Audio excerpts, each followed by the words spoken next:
Hey guys, good afternoon. कैसे हैं आप सब लोग। तो कल का हमारा फाउंडेशन का पेपर सॉल्यूशन मैंने अपलोड कर दिया है, आप लोगों ने देख भी लिया होगा।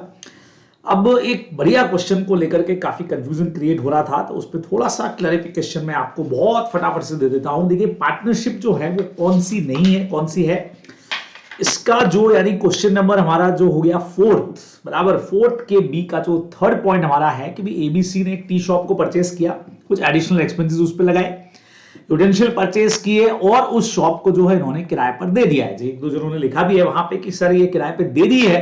बिल्कुल उन्होंने किराए पे दे दिया है, डेली रेंट बेसिस पर दिया, जो भी रेंट आ रहा है उसको आपस में बांट रहे हैं।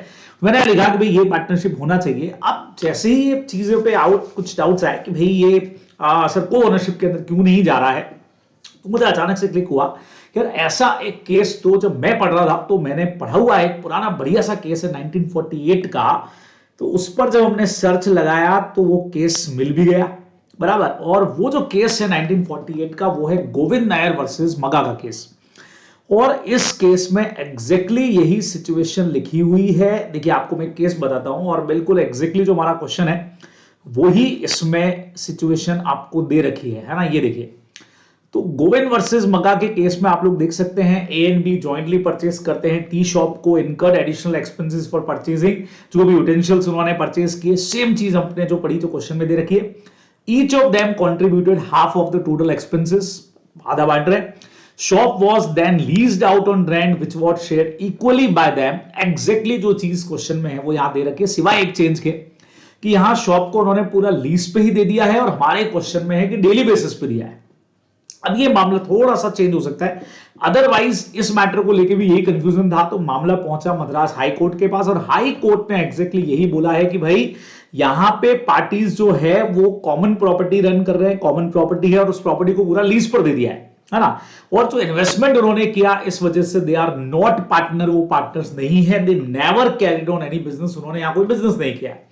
लेकिन on the other hand it may be noted that अगर को owner start a business and share the income that में बिकम पार्टनर। अब यहां आकर के बस थोड़ा सा जो मामला हो सकता है कि क्वेश्चन में जो चेंज किया है इस केस से वो ये किया है कि डेली बेस के ऊपर। अब रेंट लीज पर हम किसी को कोई चीज देते हैं तो एक पर्टिकुलर रेंट मंथली या ईयरली बेस पे हमारे पास आएगा।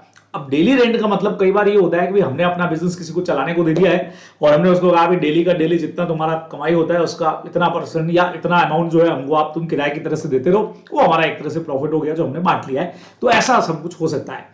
तो अब इसका आंसर जो है गोविंद नायर वर्सेस मगा के केस का रेफरेंस अगर लेकर के चलें तो बिल्कुल सही है, it is a matter of को ओनरशिप, ये पार्टनरशिप होने वाली नहीं है। अब बस देखना ये है कि आईसीए इसके अंदर डेली बेसिस वाले पॉइंट को किस तरीके से कंसीडर करता है, वो अब आईसीए के सजेस्टेड पे ही करेगा डिपेंड। चलिए, तो बस एक केस ऐसे मुझे ध्यान में आया था आप लोगों के मैसेजेस के बाद में, तो मुझे लगा फटाफट से आपके साथ शेयर कर देना चाहिए, यूजफुल रहेगी इंफॉर्मेशन हमारे लिए। फिर आपसे मुलाकात होगी, मिलते हैं जल्दी ही।